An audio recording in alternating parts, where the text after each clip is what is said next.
جو بھی اپنے امور میں، اپنے اعمال میں، اپنے کاموں میں تقوی اختیار کرتا ہے اس کا انجام بخیر ہو جاتا ہے۔ تقوی میں یہ طاقت ہے کہ آپ کو انجام بخیر کر ہی دے گا۔ لہذا یہ اصول ہے کہ والعاقبۃ للمتقین، کہ نیک انجام ہمیشہ متقین کے لیے ہے۔ لہذا اپنے مختصر اعمال میں بھی جو بھی مختصر خدمات اعمال جو بھی ہیں ان میں تقوی رکھنے کی کوشش کریں کہ وہ حرام چیزوں سے، گناہوں سے پاک ہوں۔ تو یہ چیز اگرچہ مختصر ہے چونکہ تقوی کے ہمراہ ہے، آپ کو ساحل سعادت تک لے جائیں گے۔ اسی طرح سے آپ کو مجالس میں عام طور پہ باتیں ہوتی ہیں کہ شیاطین کے نقشے جو ہیں کمزور ہوتے ہیں، چونکہ شیاطین جن و انس جو بھی ہیں دشمنوں کے جو نقشے ہوتے ہیں کمزور ہوتے ہیں۔ یہ قرآنی اصول ہے، ان کید الشیطان کان ضعیفا، شیاطین کے نقشے کمزور ہوتے ہیں۔ اہل بیت نے جو نقشے آپ کو دیے ہیں بہت مضبوط ہوتے ہیں۔ کربلا کی جنگ میں آپ اس چیز کو دیکھیں، اہل بیت نے جو نقشہ کھینچا ظاہراً دشمنوں کی کامیابی نظر آتی تھی، دیکھا کہ دشمن ناکام ہو گئے، ان کے نقشے کمزور تھے۔ انہوں نے چاہا کہ تلوار کے زور پہ، اپنے لشکر کے زور پہ، ظلم کے زور پہ چاہا کہ اہل بیت کو، تشیع کو، مکتب اہل بیت کو مغلوب کر دے، چاہا کہ تلواروں سے، خنجروں سے دلوں کو مسخر کر دیں۔ یہ ان کے نقشے تھے۔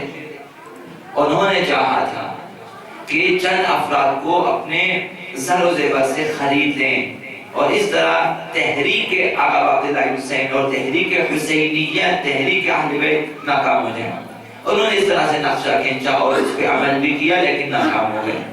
طول تاریخ میں ناکامی ہوئے کہ فرعون ناکام ہوئے ہیں، شداد ناکام ہوئے ہیں، اگرچہ انہوں نے ظلم کیے ہیں۔ کامیابی اور ناکامی کو اس میں نہ دیکھیں کہ ان کے کتنے قتل ہوئے، ہمارے کتنے قتل ہوئے، تو قتل ہونے میں جس کے کم قتل ہو کامیاب، اس کے زیادہ قتل ہو ناکام، ایسا نہیں ہے۔ اہداف کو دیکھنا چاہیے، تحریک کو دیکھنا چاہیے کہ یزید نے بھی ایک تحریک چلائی اسلام کے خلاف کہ اسلام کے نام کو بدنام کر دیں۔ یعنی آج جو داعشی کے عنوان سے، ناموں سے جو آج اسلام دکھا رہے ہیں لوگوں کو، یزید نے چاہا تھا کہ یہی اسلام رہے، اسی اسلام کو رہیں جس میں سب کی گردنیں اڑا دی جائیں، جن میں ماؤں کی گودوں میں بچوں کو ذبح کیا جائے، بچوں کے سامنے والدین کے سر تن سے جدا کر دیں اور بچوں کے سامنے والدین کو جلا دیں، والدین کے سامنے بچوں کو جو ہے خاکستر کرتے ہیں جلا کے، لیکن وہ پھر بھی تکبیر پڑھتے ہیں، بسوں سے اتار کے سب کو قتل کریں، ان کے اعضاء کاٹیں، لیکن پھر بھی مسلمان ہوں۔ یزیدی اسلام اس قسم کا تھا کہ وہاں قرآن کی بے احترامی ہوگی، قرآن کا کوئی احترام نہیں، انبیاء کا کوئی احترام نہیں، خدا کا کوئی احترام نہیں، صرف ان کا احترام ہے۔ لہذا یزید چاہتا یہ تھا کہ ایسا اسلام ہو جس میں اپنے لیے سب کچھ جائز ہو، دوسروں کے لیے کچھ بھی جائز نہ ہو۔ اس کا اسلام اس قسم کا تھا، جس طرح ابھی آپ دیکھ رہے ہیں، چاہے وہ طالبان ہے، چاہے وہ القاعدہ یا داعشی جو بھی ہیں، ان کے ہاں یہی اسلام ہے۔ ہمارے لیے سب کچھ جائز ہے، حتی زنا بھی جائز ہے، حتی غارت گری جائز ہے، عورتوں کا استحصال کرنے جائز ہے، عصمت دری ہمارے لیے جائز ہے، جہاد النکاح ہمارے لیے 20 قسم کے نکاح جائز ہیں، حرم سرائیں ہمارے لیے جائز ہیں، دوسروں کے لیے ممنوع ہیں، جہاد النکاح جائز ہیں، اور مکتب اہل بیت میں اگر کہا متعہ نام بھی حرام ہے کہ نام بھی نہ لے۔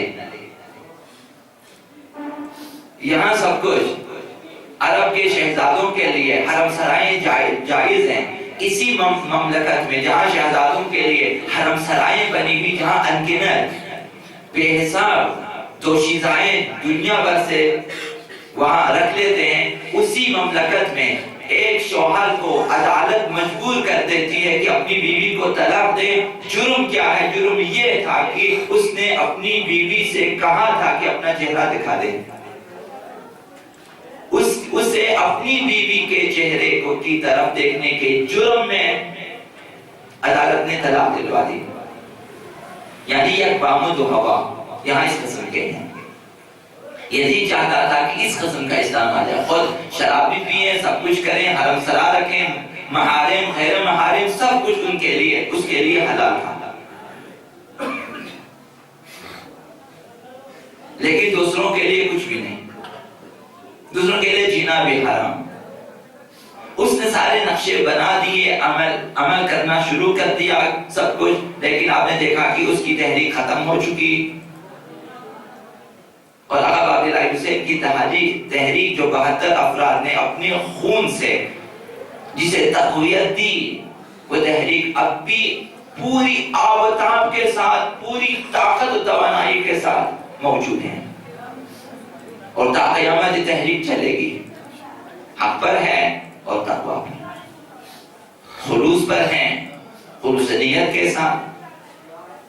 تو یہ کامیابی اور ناکامی اس طرح دیکھنی چاہیے کہ کس کی تحریک باقی رہی، کس کا مقصد حاصل ہوا اور کون ناکام ہوا اپنے مقاصد میں، اپنے اہداف میں، یہ دیکھنا چاہیے۔ آقا عبداللہ حسین چاہتے یہی تھے کہ دین رہے، تشیع رہے، مکتب اہل بیت رہے، سیرہ نبوی و علوی باقی رہے، یہ چیزیں اب بھی باقی ہیں، پوری آب و تاب کے ساتھ باقی ہیں۔ کامیابی اس طرح کی ہوئی۔ تو لہذا مجالس آقا عبداللہ حسین میں جب آپ آئیں گے تو کچھ اصول اس قسم کے مل جائیں گے آپ کو۔ ان کید الشیطان کان ضعیفا، دشمنوں کے منصوبے دیکھنے میں آپ کو بہت دیرپا، مضبوط اور کامیاب ہوتے نظر آئیں گے، لیکن ناکام ہوتے ہیں۔ عالمی استکباری طاقتوں کے نقشے سال سے تشیع کے خلاف جاری ہیں، اور لاکھوں کروڑوں ڈالر خرچ کیے جاتے ہیں کہ تشیع کو خراب کیا جائے، ختم کیا جائے، لیکن 10 دنوں میں تشیع زندہ ہو جاتا ہے۔ اہل بیت کی کارنامہ، اہل بیت کی تحریک 10 دن، معجزہ نہیں تو کیا ہے کہ 10 دنوں میں لاکھوں خطبے دیتے ہیں بیک وقت، کروڑوں انسان بیک وقت خطبے سن رہے ہوتے ہیں، اور حسین کا تذکرہ پوری دنیا میں ہو رہا ہوتا ہے۔ انہی 10 دنوں میں استقبال کے تمام نقشے ناکام ہو جاتے ہیں، سال بھر کی کوششیں ان کی ضائع ہو جاتی ہیں۔ سال بھر میں جتنے جوانوں کو خراب کر دیتے ہیں، اس سے کہیں زیادہ جوان حسینیت کی طرف آ جاتے ہیں انہی 10 دنوں میں یا انہی 2 مہینوں میں، زیادہ سے زیادہ محرم سفر میں۔ یہ معجزہ نہیں کہ عاشور کے دن، اول محرم سے کم از کم 10 محرم تک آپ دیکھیں پوری دنیا میں لاکھوں خطبہ، لاکھوں مبلغین بیک وقت تقریباً ایک ہی وقت میں سخنرانی کرتے ہیں، تقریر کرتے ہیں، مسائل آقا عبداللہ حسین، کروڑوں انسان بیک وقت آقا عبداللہ حسین کے لیے رو رہے ہوتے ہیں۔ پوری دنیا میں کسی بھی حکومت کے سلسلے میں آپ یہ پیش نہیں کر سکتے، کروڑوں انسان بیک وقت ان کے بارے میں بول رہے ہیں، سن رہے ہیں، سمجھ رہے ہیں، بدل رہے ہیں، بن رہے ہیں، اربوں روپے بیک وقت خرچ کر رہے ہیں، دل کھول کے خرچ رہے ہیں۔ معجزہ ہے یہ۔ وہ سال بھر میں اپنے حکومتی بجٹ سے پیسے خرچتے ہیں، لیکن ہم 10 دنوں میں یا ان 2 مہینوں میں اپنے جیب خرچ میں سے دے دیتے ہیں، کوئی حکومتی بجٹ پاس نہیں ہوتا۔ پوری تاریخ ہے انسان میں، تاریخ اس دنیا کی تاریخ میں، عزاداری کی تاریخ میں اگر آپ دیکھیں کسی حکومت نے بجٹ دیا ہو محرم کے لیے کہ بجٹ پاس کریں اپنی حکومت میں کہ بھئی اتنے کروڑ روپے محرم کے لیے، یہ سب اپنے لوگ عزاداران آقا عبداللہ سے اپنے جیب سے دے دیتے ہیں اور اربوں روپے خرچتے ہیں، اس قدر کھلاتے ہیں کہ دیکھنے والے انگشت بدندان ہیں، وہ دیکھتے ہی رہ جاتے ہیں کہ آخر کیا سبب ہے۔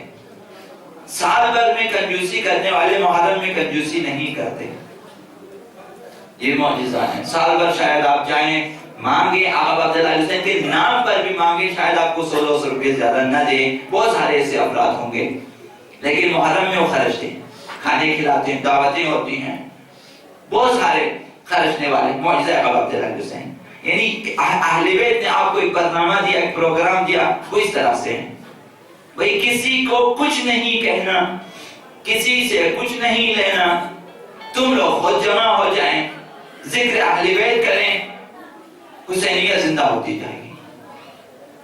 وہ برنامے بناتے ہیں، لاکھوں کروڑوں ڈالر خرچتے ہیں، اور لاکھوں ہزاروں افراد کو دہشت گرد بناتے ہیں، لاکھوں کروڑوں روپے کے بارود ان کے حوالے کر دیتے ہیں کہ جائیں ماریں، سال بھر کام کرتے ہیں پھر بھی ناکام۔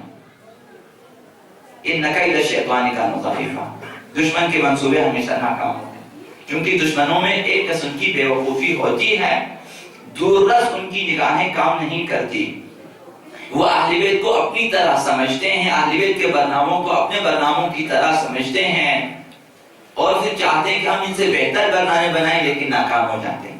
تو مجالس آقا باب میں یہ بیداری مل جاتی ہے کہ دشمن ہمیشہ ناکام ہے، لیکن دشمنوں سے ہوشیار رہنا ہوتا ہے، دشمنوں کو سمجھنا۔ مجالس آقا باب میں آپ آئیں گے کہ خداوند باطل کے ذریعے، حق کے ذریعے باطل کا سر پھوڑ دیتا ہے، یہ اصول خداوند متعال ہے۔ فرمایا کہ وَلْنَقْذِفُ بِالْحَقِّ عَلَى الْبَاطِلِ فَيَدْمَغُهُ فَإِذَا هُوَ زَاهِقٌ، یہ اصول قرآنی ہے۔ جو لوگ اگر ہم حق کے لیے قیام کریں تو ضرور بھی ضرور حق کی فتح ہو جاتی ہے۔ فرمایا کہ ہم حق کو باطل کے سر پہ دے مارتے ہیں اور اس کا سر پھوڑ دیتے ہیں اور وہ نابود ہو جاتا ہے۔ اس طرح سے خداوند متعال بیان وَلْنَقْذِفُ بِالْحَقِّ عَلَى الْبَاطِلِ، ہم حق کو باطل کے سر پہ دے مارتے ہیں، فَيَدْمَغُهُ، اس کے دماغ کو ہم کچل دیتے ہیں۔ مومنین کے لیے صرف قیام کرنے کی ضرورت ہوتی ہے، تمام تر تائید خداوند متعال کی طرف سے آئے گی۔ ہمیں اٹھنا ہوتا ہے، قیام کرنا ہوتا ہے، ہمیں نیت کرنی ہوتی ہے، ارادہ کرنا ہوتا ہے، ہمیں ایک خالصانہ نیت اور ارادے کے ساتھ اٹھنا ہوتا ہے، پھر خداوند متعال خود بخود جو ہے ہمارے لیے راہیں ہموار کر دیتا ہے۔ جو بھی ہماری راہ میں جہاد کرتا ہے، کوشش کرتا ہے، لَنَهْدِيَنَّهُمْ سُبُلَنَا، ہم اپنی راہ انہیں دکھا دیتے ہیں۔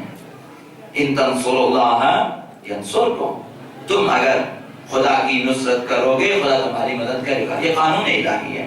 ہم نصرت دین خدا کے لیے اٹھیں، خداوند ضرور بھی ضرور ہماری نصرت کرو، ہم کامیاب ہو جائیں گے۔ مجالس آقا باب میں ایسے بہت سارے اصول آپ کو مل جائیں گے۔ دشمن چاہتے ہیں کہ نور خدا کو خاموش کر دیں، دین اسلام کو نور خدا اہل بیت، نور خدا اسلام، نور خدا شریعت، نور خدا یعنی قرآن، یہ ساری چیزیں انبیاء، دشمن کی کوشش ہوتی ہے نہ رہیں، لیکن خداوند متعال نے اپنا اصول بیان کیا کہ وہ اپنے نور کو کامل کر کے رہنے گا۔ یریدون لیطفئوا نور اللہ بافواہہم واللہ متم نورہ، دشمن چاہتے ہیں کہ نور خدا کو خاموش کر دیں، لیکن خداوند یہ فیصلہ کر چکا ہے خدا نے کہ وہ اپنے نور کو کامل کر کے ہی رہے گا، بجھنے نہیں دے گا کبھی۔ آپ نور اسلام لے کر، نور ایمان لے کر، نور قرآن لے کر آپ نکلیں، کبھی بھی وہ نورانیت ختم نہیں ہو سکتی۔ یہ سب ہمارے لیے فتح و کامرانی کی نوید ہے، مجالس آقا عبداللہ حسین کی برکت سے۔ یریدون لیطفئوا نور اللہ بافواہہم واللہ متم نورہ ولو کرہ الکافرون، اگرچہ کافروں کو برا لگے، اچھا نہ لگے، تب بھی خداوند نور اسلام کو، نور قرآن کو کامل کر کے ہی رہے گا۔ روایات کے مطابق تمام انبیاء، تمام اوصیاء، فرشتے، تمام اہل بیت نے آقا عبداللہ حسین پہ گریہ کیا، ان کی عزاداری کی۔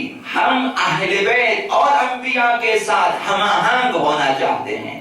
جب آپ عزاداری کے لیے آ جاتے ہیں اپنے گھر سے اس نیت کے ساتھ کہ میں مجلس آقا عبداللہ حسین میں جاؤں گا، عزاداری آقا عبداللہ حسین کے لیے جاؤں گا، تو آپ اہل بیت کے ساتھ ہم قدم ہو رہے ہیں، انبیاء کے ساتھ ہم آہنگ ہو رہے ہیں کہ وہ عزاداری جو حضرت آدم نے کی، جو حضرت موسیٰ نے کی، جو حضرت عیسیٰ نے کی، جو پیغمبر خاتم نے کی، وہ جو اہل بیت نے عزاداری کی، میں اسی عزاداری کے لیے جا رہا ہوں۔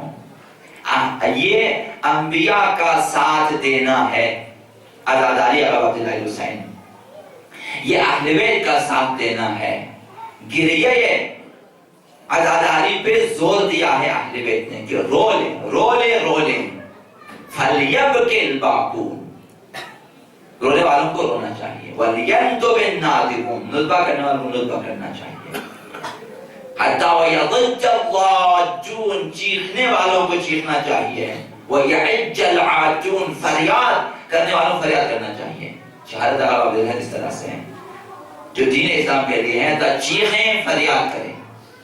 خود آقا عبداللہ حسین نے گریہ کیا ہے، چیخ کر گریہ کیا ہے۔ شہادت حضرت آقا علی اکبر پہ، شہادت آقا الفضل عباس پہ انہوں نے گریہ کیا ہے، پیغمبر اسلام نے گریہ کیا، آقا امام صادق نے اس قدر گریہ کیا کہ ان کی آواز گلی تک آتی تھی۔ یہ جو ہم کم ترین گریہ ہے، اس سے یہ ابھی کم ہے، وہاں تک ہم نہیں پہنچے۔ معرفت چاہیے کہ آقا عبداللہ حسین سینوں میں، دلوں میں، عقیدوں میں جلوگر ہوں، اور محبت سے دل ہمارے مملو اور لبریز ہو جائیں۔ اس کے بعد آپ دیکھیں پھر کس طرح آپ گریہ کر سکتے ہیں، ایسے ہی آپ گریہ نہیں کر سکتے۔ تو ہماری عزاداری ہم آہنگی ہے اہل بیت اور انبیاء کے ساتھ۔ اقامہ عزاداری صرف تاریخ کربلا کے پڑھنے کا نام نہیں ہے۔ اقامہ عزاداری اقامہ نماز کی طرح خاص شرائط اور خاص توجہ کی ضرورت ہوتی ہے عزاداری میں، جس طرح نماز میں طہارت و قیام و حرکات و اذکار وغیرہ چاہیے، شرائط ہیں، شرائط نماز میں سے ہیں، طہارت ہیں، طہارت بدن ہے، طہارت لباس ہے، طہارت ظاہری و باطنی ہے، طہارت از خبث، طہارت از حدث ضروری ہے، اسی طرح وقت ضروری ہے، قبلہ ضروری ہے، جائے نماز ضروری ہے، وضو ضروری ہے وغیرہ، بہت ساری شرائط ہیں۔ پھر اس کے بعد ایمان ضروری ہے، اسلام ضروری ہے، اس کے بعد آپ نماز پڑھیں گے، وہ بھی توجہ ضروری ہے۔ اگر نماز سے غافل ہو جائیں نماز باطل ہے، اگر پتہ نہ چلے کہ آپ کیا کر رہے ہیں تو نماز اتنی غفلت جس میں نماز گزار کو معلوم نہ ہو کہ میں نماز پڑھ رہا ہوں، نماز باطل ہو جائے گی۔ جس طرح نماز کے لیے خاص شرائط اور خاص توجہ کی ضرورت ہوتی ہے، عزاداری کے لیے بھی خاص توجہ کی ضرورت ہوتی ہے۔ آقا عبداللہ حسین کی طرف توجہ ہوں، روایات کی طرف توجہ ہوں، اہداف عزاداری کی طرف توجہ ہوں۔ دیکھیں کہ ہماری عزاداری سے کسی کی دل آزاری تو نہیں ہوتی۔ عزاداری برائے دل آزاری گناہ ہے کہ اس قدر ہم جو ہیں اپنے دوسرے مکاتب والوں کے بارے میں اس قدر باتیں کریں کہ ان کی اس قدر دل آزاری ہو جائے، اور ان کی دل آزاری کی خاطر شاید ہم اہل بیت کو بھی آزردہ کر دیتے ہیں۔ تو بعض چیزیں، بعض اشخاص مشترک ہیں پیغمبر میں اور ان میں، جب آپ ان کے بارے میں لب گشائی کریں گے، جب آپ ان کے بارے میں جسارت کریں گے، وہ جسارت ہے پیغمبر اسلام کی جسارت کے مترادف ہیں۔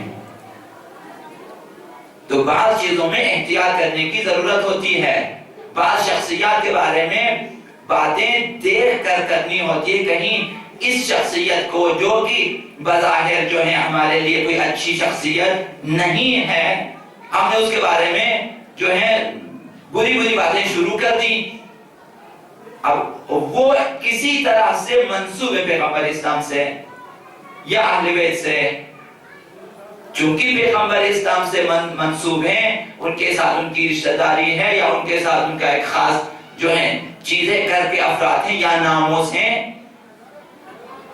تو انبیاء کے ناموس کے بارے میں فقہا کا فتویٰ کیا ہے کہ کسی بھی قسم کی اہانت حرام ہے، اگرچہ وہ اچھی خاتون نہ بھی ہو۔ تو عزاداری اگر برائے دل آزاری ہو تب بھی مفید نہیں ہے۔ تو لہذا نماز کی طرح شرائط کا خیال رکھنا ہوتا ہے۔ یہی نماز اگر غصبی جگہ پہ پڑھی جائے تو باطل ہے، یہی نماز اگر کسی کی دل آزاری کے لیے پڑھی جائے تو باطل ہے، اسی طرح سے عزاداری بھی۔ تو لہذا عزاداری کے لیے نماز کی طرح اگر شرائط کا خیال رکھا جائے، طہارت کا بھی اگر خیال رکھا جائے، قبلہ رخ بیٹھنے کا یا دائرے میں بیٹھنے کا جو آداب ہیں محفل کے حوالے سے اگر ان کا لحاظ رکھا جائے، وقت کا لحاظ رکھا جائے، ہمسایوں کا لحاظ رکھا جائے، جوانوں کا لحاظ رکھا جائے، تو عزاداری پھر بہت بڑی بات ہوتی ہے. انہی تمام شرائط کو نکالیں. جس کی دل آزاری ہونی ہے تو ہو جائیں, جسے برا لگے تو لگے, جسے اچھا لگے تو اچھا لگے. ہمیں ہمسایوں سے کیا ہے, ہم نے صرف عزاداری کرنی. نماز جائے تو جائیں, ہمیں اس کی فکر نہیں ہے. اذان ہوتی رہے یہاں پہ, جس قدر اذان کی آواز بلند ہوتی جائے, نوحے کی آواز بلند کرتا جائیں کہ دیکھیں کہ اذان میں زیادہ پاور ہے یا نوحوں میں. تو یہ چیزیں دیکھیں خدا کے ساتھ مقابلے میں آئے ہیں آپ, خدا کے ساتھ. عزاداری عبداللہ حسین خدا کے مقابلے میں آ کر رہے ہیں. خداوند اذان, خدا کی طرف جب اذان ہوتی یعنی عزاداری کا وقت ختم ہو چکا, اب نماز کا وقت ہے, خدا کی طرف سے ہیں. تو اب آقا امام حسین کو کی عزاداری کو نماز میں تبدیل کرنی چاہیے. اصل عزاداری یہ ہے کہ عین وقت میں نماز پڑھیں, اصل وقت میں نماز ادا کریں. اگر ان چیزوں کا خیال نہ رکھا جائے تو پھر عزاداری کا کوئی فائدہ نہیں ہوگا. بے شک ہم عمر بھر عزاداری کرتے رہے. آج ہمارے دشمن یہ اقرار کرنے پہ مجبور ہو چکے ہیں کہ ہم تشیع کا مقابلہ نہیں کر سکتے. یہ ان کے بڑے بڑے تھنک ٹینکس کے بیانات ہیں. ہم تشیع کا مقابلہ نہیں کر سکتے کیونکہ تشیع دو طاقتور پر رکھتے ہیں, پرواز کرتے ہیں. ایک سرخ پر ہے اور ایک سبز پر. سرخ پر شیعوں کے عاشوراء ہے اور سبز پر ان کے لیے انتظار آقا امام زمان علیہ السلام ہے.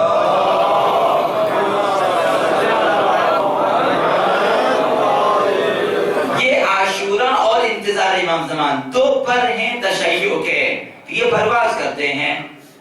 اب جب سرخ پر ہیں, عاشوراء ہے ان کے پاس, تو وہ شہادت اور محاصرے سے نہیں ڈرتے, جیسا کہ تاریخ نے ثابت کیا ہے کہ یہ نہیں ڈرتے محاصرے سے. امام حسین کا بھی محاصرہ کیا گیا تھا, اقتصادی بائیکاٹ بھی کیا گیا, شہادت بھی پیش کرنی پڑی. یہ نہیں ڈرتے, وہ اقتصادی بائیکاٹ اور پروپیگنڈوں سے نہیں گھبراتے, چونکہ ان کے پیشوا امام حسین نے سخت ترین اقتصادی بائیکاٹ کا مقابلہ کیا. کربلا میں بائیکاٹ ہی تو تھا. وہاں بچوں تک کے لیے, بچوں کے لیے بھی پینے کے لیے پانی تک میسر نہ تھا, پانی میسر نہ تھا. اقتصادی بائیکاٹ محاصرہ اس قسم کا تھا. ان کا محاصرہ اتنا سخت تھا کہ 72 افراد 30,000 کے لشکر کے محاصرے میں تھے. 72 افراد 30,000 افراد نے گھیر لیا انہیں. محاصرہ اتنا سخت تھا حتیٰ امام حسین کی آواز نہیں سن سکتے تھے لوگ, اس قدر شور و غل تھا. جب 30,000 لشکر گھیر لیں, اگر وہ ایک چھوٹی سی ہلکی سی آواز میں بولنا شروع کر 30,000 افراد میدان جنگ, میدان کربلا میں, تو اس قدر شورش ہے. پھر ان کے ڈول باجے وغیرہ, آقا امام حسین کی آواز لوگوں تک نہیں پہنچتی تھی, ان کو مشکل پہنچتی تھی. اتنا محاصرہ کیا. ان سب کے باوجود شہادت و اسارت کو قبول کیا, اسیری کو بھی قبول کیا, شہادت کو بھی قبول کیا, لیکن ظلم, پستی اور ذلت کو قبول نہ کیا. تو تشیع میں یہ چیز ہوتی ہے, یہ ڈرتے نہیں ہیں. انہی دہشت گردی کے چند سالوں میں آپ نے دیکھ لیا کہ تشیع کو اباہج نہ کر سکے. بدترین حالات میں بھی جلوس نکالے گئے, دھماکے ہوئے, فائرنگ ہوئی, سب کچھ. آئندہ بھی اسی طرح سے ہے. یہ خداوند متعال کی نصرت سے یہ عزاداری رہے گی, نہیں کہ ہم کچھ ہیں. ہم نصرت خدا اور دعائیں اہل بیت کی وجہ سے سب کچھ ہیں. نصرت خدا تائید الہی ہے. اسی طرح سے سلسلہ جاری رہے گا تا ظہور آقا امام زمان علیہ السلام.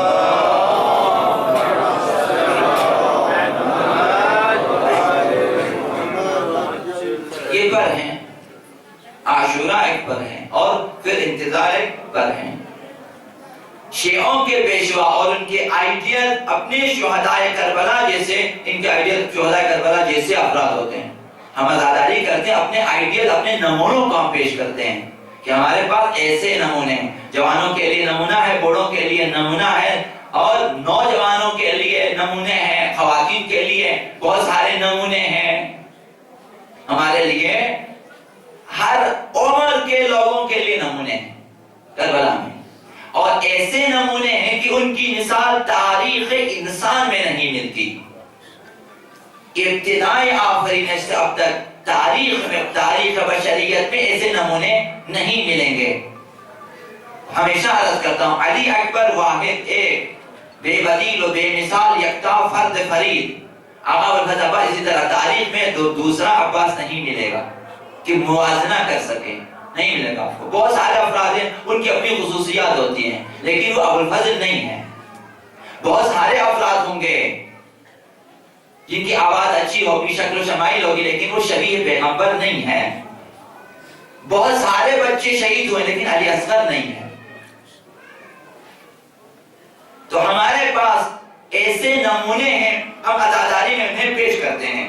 حسین ہیں، زینب ہیں، عباس ہیں، اکبر ہیں، اون محمد ہیں، قاسم ہیں، حبیب ہیں، زہیب ہیں، بہت سارے افراد۔ دوسری طرف تشیع کی خصوصیت یہ ہے کہ معصوم سے کمتر کسی رہبر کو قبول نہیں کرتے۔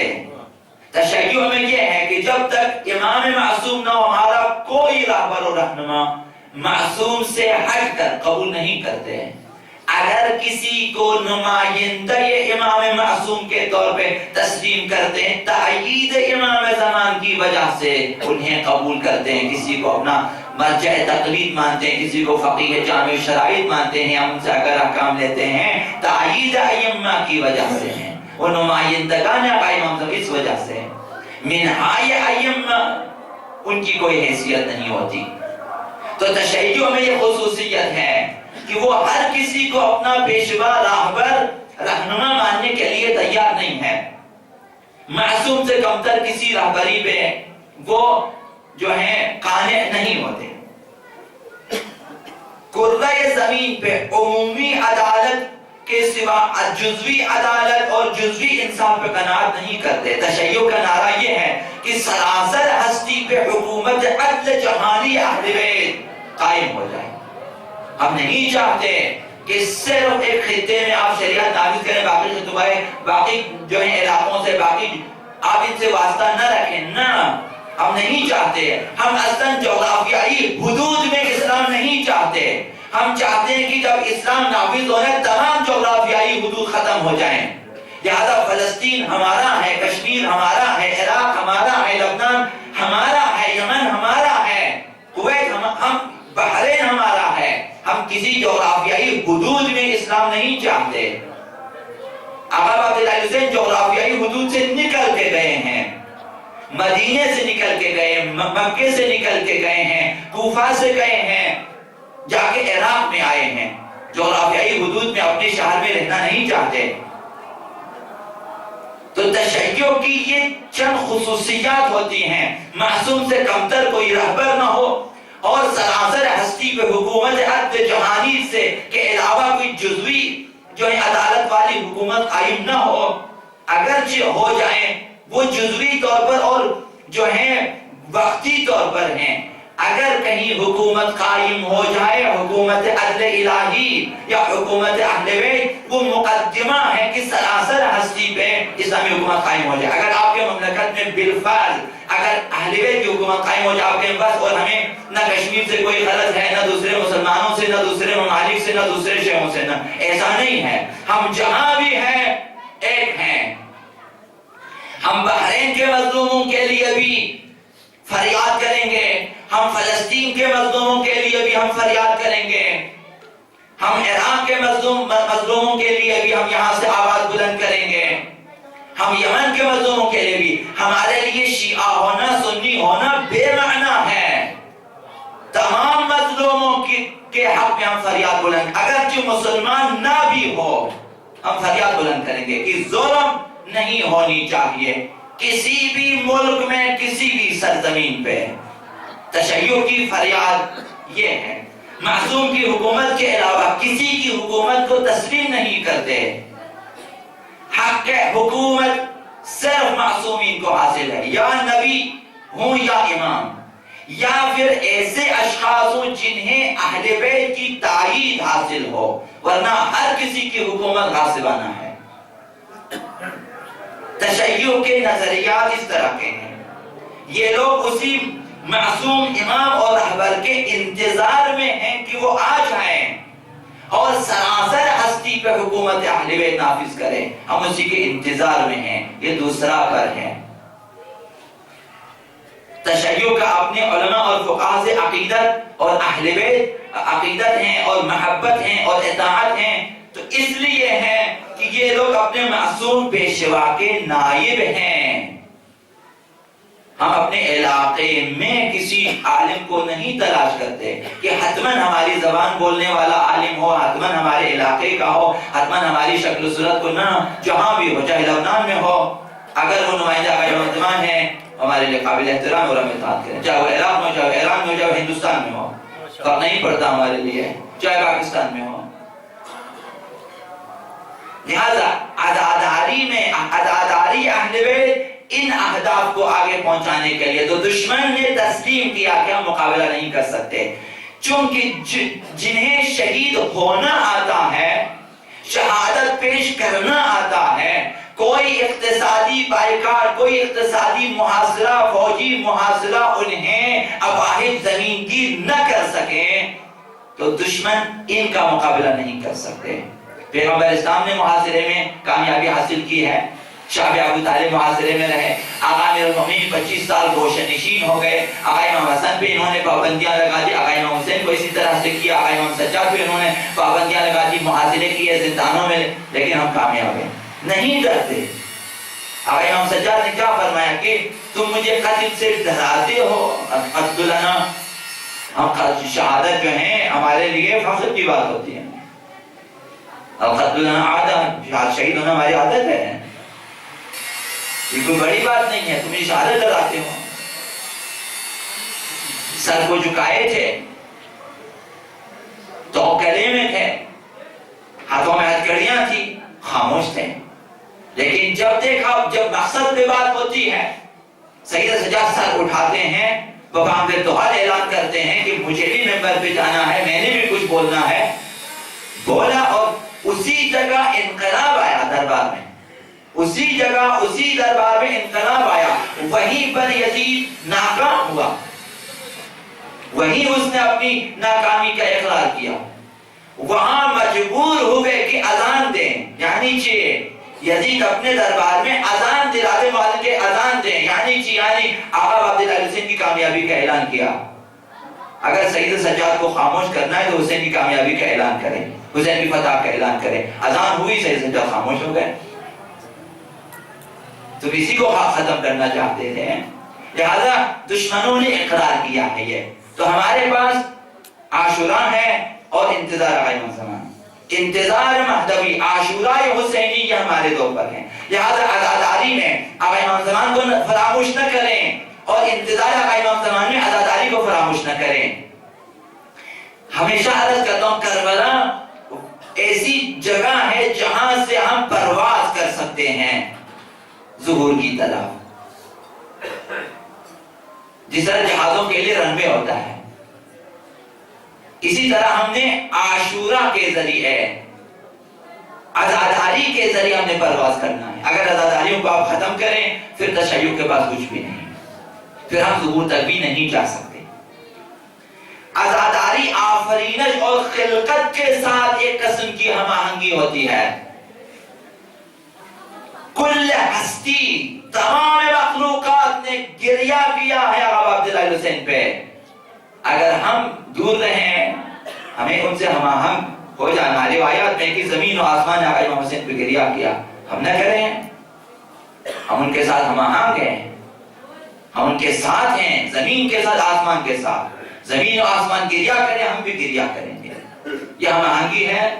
عزاداری انبیاء اور اہل بیت کے ساتھ ہم آہنگی ہے، عزاداری حضرت آقا امام زمان، حضرت آقا امام صادق علیہ السلام کے ساتھ ہم نوائی ہے، وہ فریاد کرتے ہیں، ہم بھی فریاد کریں گے۔ آقا امام زمان شب و روز ماتم کرتے ہیں، ہم بھی ماتم کریں گے۔ آقا امام صادق نے ایک شاعر سے کہا کہ تم مرثیہ پڑھتے ہو، ادھر ہمارے پاس بھی مرثیہ پڑھو. اس نے مرثیہ پڑھا.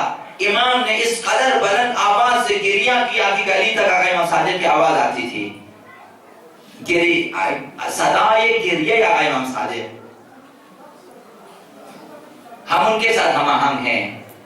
یعنی آپ جب آتے ہیں عزاداری کے لیے سمجھیں کہ ہم آقا امام صادق کے پاس جا رہے ہیں عزاداری کے لیے، ہم آقا امام زمان کے پاس جا رہے ہیں، ایسی مجلس میں جا رہے ہیں. تصور کریں کہ اس مجلس میں آقا امام زمان بیٹھے ہوئے عزاداری کرتے ہیں، ہم اسی مجلس میں جا رہے ہیں. اس وقت آپ کو اندازہ ہوگا کہ آپ کی عزاداری کی قیمت کیا ہے.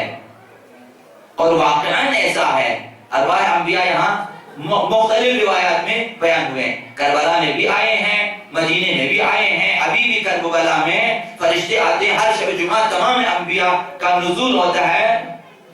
عزاداری آقا عبداللہ حسین، زیارت آقا عبداللہ حسین کے لیے شب جمعہ مستحب ہے کہ کربلا میں اگر جائیں شب جمعہ وہی رات گزاریں. ذریعہ آقا عبداللہ حسین بھی، چونکہ تمام انبیاء وہاں پر آئے ہوئے ہیں، آپ بھی ان کے ساتھ بیٹھیں تو ہم ان کے ساتھ ہم آہنگ ہو جاتے ہیں. عزاداری فرشتوں اور بہشتیوں کے ساتھ ہم آہنگی ہے. فرشتے بھی عزاداری کرتے ہیں، ہم بھی عزاداری کریں گے. جنتی جوان، جنتی خواتین، عورتیں بھی عزاداری کرتی ہیں، ہم بھی عزاداری کرتے ہیں. سب آقا امام حسین کی عزاداری کے ہم نہ کریں، ہم تو ان کی شیعہ ہیں. آقا امام زمان نے فرمایا، اب ان سب کے لیے زیارت ناہیہ کے جملے فرمایا کہ فَانْزَعَجَ الرَّسُولُ وَبَكَى قَلْبُهُ الْمَهُولِ. آقا امام حسین کے لیے آقا امام زمان نے فرمایا کہ رسول خدا آپ کی مصیبت میں مضطرب ہو گئے اور ان کے ہراساں دل نے گریہ کیا. پیغمبر اسلام نے وَعَزَاهُ بِكَ الْمَلَائِكَةُ وَالْأَنْبِيَاءُ. اے آقا عبداللہ حسین، آپ پر انبیاء نے بھی ماتم کیا اور فرشتوں نے بھی ماتم کیا. وَفُجِعَتْ بِكَ أُمُّكَ الزَّهْرَاءُ. اور آپ پر گریہ کیا، نالہ کیا آپ کی ماں سیدہ کائنات نے گریہ کیا. وَاخْتَلَفَتْ جُلُودُ الْمَلَائِكَةِ الْمُقَرَّبِينَ. فرشتے قافلے در قافلے آپ کی عزاداری کے لیے اور زیارت کے لیے آتے رہے. جو عزاداری ہوتی ہیں ایسا نہیں ہے کہ صرف ہم لوگ بیٹھے ہیں، فرشتے ہیں، انبیاء ہیں، انشاءاللہ بہت کچھ ہیں. وَتُعَزِّي أَبَاكَ أَمِيرُ الْمُؤْمِنِينَ. آپ کے بابا امیر المؤمنین نے تسلیت اور تعزیت پیش کی آپ کی عزاداری پہ. وَأُقِيمَتْ لَكَ الْمَاتَمُ فِي أَعْلَى عِلِّيِّينَ. اے حسین، آپ کی عزاداری اعلیٰ علیین میں، آسمانوں میں ماتم برپا ہے. یا امام زمان فرماتے ہیں وَلَطَمَتْ عَلَيْكَ الْحُورُ الْعِينَ. حتیٰ جنت کی حور العین بھی اپنے جو ہے اپنا سر و سینہ پیٹ لیتی ہیں آپ کی عزاداری میں. وَبَكَتِ السَّمَاءُ وَسُكَّانُهَا. آسمانوں نے گریہ کیا، آسمان والوں نے گریہ کیا. وَالْجِنَانُ وَخُزَّانُهَا. جنت اور جنت کے نگہبانوں نے گریہ کیا. وَالْهِضَابُ وَأَخْطَارُهَا. پہاڑی سلسلوں نے اور ان کے اطراف و اکناف نے گریہ کیا، پہاڑوں نے گریہ کیا. وَالْبِحَارُ وَحِيطَانُهَا. دریاؤں نے، دریا کی مچھلیوں نے گریہ کیا. وَمَكَّةُ وَبُنْيَانُهَا. شہر مکہ نے اور شہر مکہ کی بنیادوں نے گریہ کیا. وَالْجِنَانُ وَوِلْدَانُهَا. جنت نے اور جنتی جو ہیں لڑکوں نے گریہ کیا، جنتی جوانوں نے ماتم کیا. والبیت والمقام. خانے خدا نے گریہ کیا آقا عبداللہ حسین پہ اور مقام ابراہیم نے گریہ کیا. والمشعر الحرام. اور میدان مشعر الحرام نے بھی آقا امام حسین پہ ماتم کیا. والحل والحرام. حل و حرم نے بھی، داخل حرم مسجد نبوی، بیرون حرم مسجد نبوی، سب نے گریہ کیا آقا امام حسین پہ. تو ہم ان سب کے ساتھ ہم ہونا چاہتے ہیں. جو آپ عزاداری کرتے ہیں ان سب کے ساتھ آپ ہم قدم ہو جاتے ہیں. یہ سب آپ کی عزاداری کی گواہی دیں گے. قیامت کے دن جب آئیں گے پہاڑ اپنی طرف سے، آسمان اپنے، ہم نے عزاداری کی ہے، ہم بھی کھڑے ہو جائیں، ہم نے بھی عزاداری کی.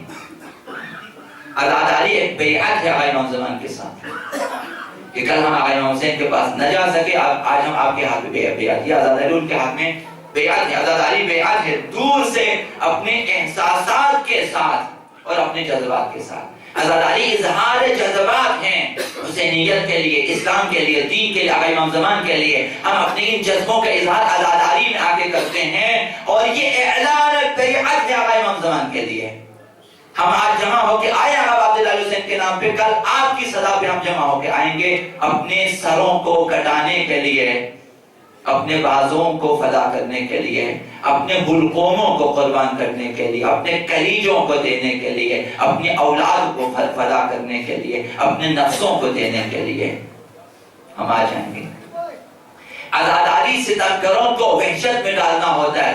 دنیا میں آپ دیکھ رہے ہیں عزاداری کی وجہ سے ان کے دلوں پہ دہشت ہے، سب اس پہ بات کرتے ہیں، محرم پہ بات کرتے ہیں، ہراساں ہو جاتے ہیں۔ عزاداری مظلوموں کی حمایت کا اعلان ہے۔ آقا امام حسین کی عزاداری، چاہے وہ مظلوم جہاں بھی ہو، فلسطین میں ہو، عراق میں ہو، بحرین میں ہو، کشمیر میں ہو، پاکستان میں، ہندوستان میں، جہاں بھی ہو، عزاداری اپنے دینی نمونوں کے پیش کرنے کا ایک منصوبہ ہے اور ایک پروگرام ہے۔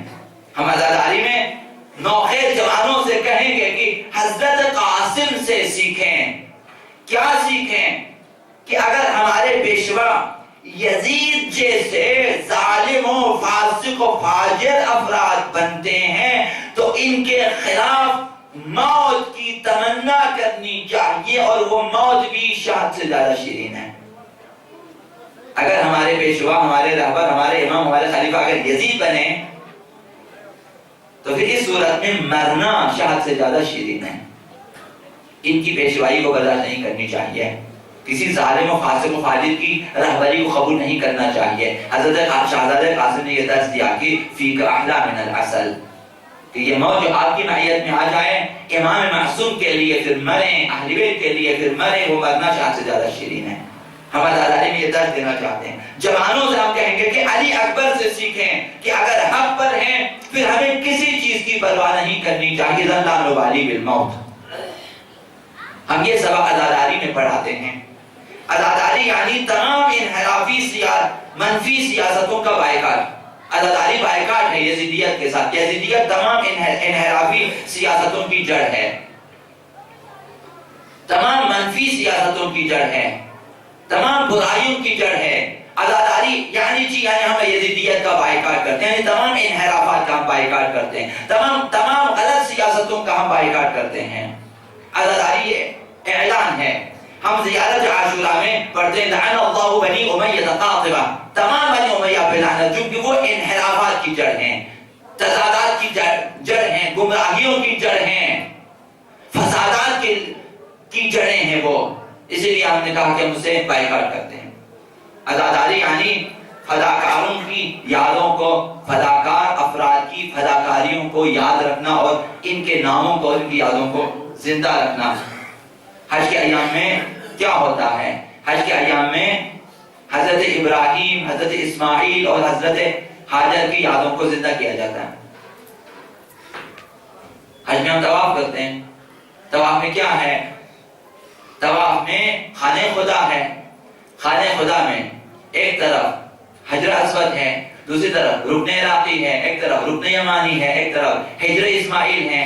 یہ جو دائرہ آپ نے دیکھا کہ ان کو سامنے رکھ کر، ان کو اپنے جو ہے پہلو کی طرف رکھ کر آپ نے طواف کرنا، 7 بار چکر لگانا ہے۔ حتی حجر اسماعیل کی چھوٹا سا ایک جو ہے دائرے کی شکل میں انہوں نے وہ نیم دائرے کی شکل میں وہاں ایک جگہ بنی ہوئی ناودان کے نیچے۔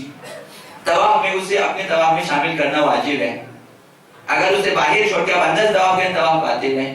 وہ حجر اسماعیل، اب وہاں پر انہوں نے خود بیٹھا یا اپنی بکریوں کو رکھا، جو بھی رکھا، اس کو زندہ رکھنا ہے، خدا کا خبردار، اس کو ہٹانا نہیں ہے، کوئی بھی نہیں ہٹا۔ مقام ابراہیم پہ کیا ہے؟ مقام ابراہیم پہ پتھر ہے جس پر ابراہیم کھڑے ہو جاتے تھے دیوار کعبے کی دیواریں چڑھانے کے لیے۔ اس مقام ابراہیم کے پیچھے جا کر آپ نے نماز پڑھنی ہے، نماز طواف، ورنہ نماز باطل ہے۔ صفا و مروہ میں کیا ہے؟ صفا و مروہ میں 7 مرتبہ حاجر نے دوڑ لگا دی تھی، خدا متعال تم نے بھی 7 مرتبہ دوڑ لگانے ہوئے، چونکہ وہ ماں تھی، حضرت اسماعیل کی پیاس کی شدت کا احساس تھا، لہذا وہ دوڑی تھی۔ حاجیوں کو بھی حکم ہے کہ جب درمیان میں پہنچے تو دوڑیں، ہرولا کریں، تیز تیز چلیں۔ حضرت حاجر نے قربانی دی، خدا نے کہا تمہاری قربانی یاد رکھی جائے گی۔ حضرت اسماعیل کو قربان کرنے کے لے گئے، خداوند متعال نے کہا کہ تمام حاجیوں کے لیے واجب ہے کہ قربانی کریں ایک ایک گوسفند۔ یاد رکھنی چاہیے، دیکھیں ایک نبی نے اپنے نبی بیٹے کو لے کر آئے تھے قربانگاہ میں، خداوند متعال نے ان کی جگہ ایک گوسفند بھیجا، وہ قربان ہو گیا۔ اب تو سب کے لیے واجب ہے کہ اس یاد کو تازہ رکھیں۔ رمی جمرات میں کیا ہے؟ رمی جمرات میں 3 شیطانوں کے جو 3 مقامات پہ نکلنے کی جگہ اس نے حضرت ابراہیم نے پتھر پھینکا تھا۔ تمام حاجیوں کے لیے واجب ہے کہ پتھر پھینکیں وہاں 7 مرتبہ، یاد رکھا جاتا ہے۔ تو جب حج میں یاد رکھا جاتا ہے تو ہم امام حسین کو کیوں یاد نہ رکھیں؟ جب حاجر کے لیے حاجر کی دوڑ یاد رکھنے کے قابل ہے، جب اسماعیل کی پیاس یاد رکھنے کے قابل ہیں، زمزم پینا کیوں مستحب ہے؟ شاید اسی وجہ سے تاکہ اسماعیل کی پیاس کو یاد کریں کہ یہ زمزم اسماعیل کے قدموں کے نیچے سے پھوٹا تھا۔ 7 پتھر پھینکنے میں کیا ہے؟ سنت ابراہیمی ہے، اس لیے زندہ رکھیں۔ تو ہم کیوں نہ کربلا کو زندہ رکھیں؟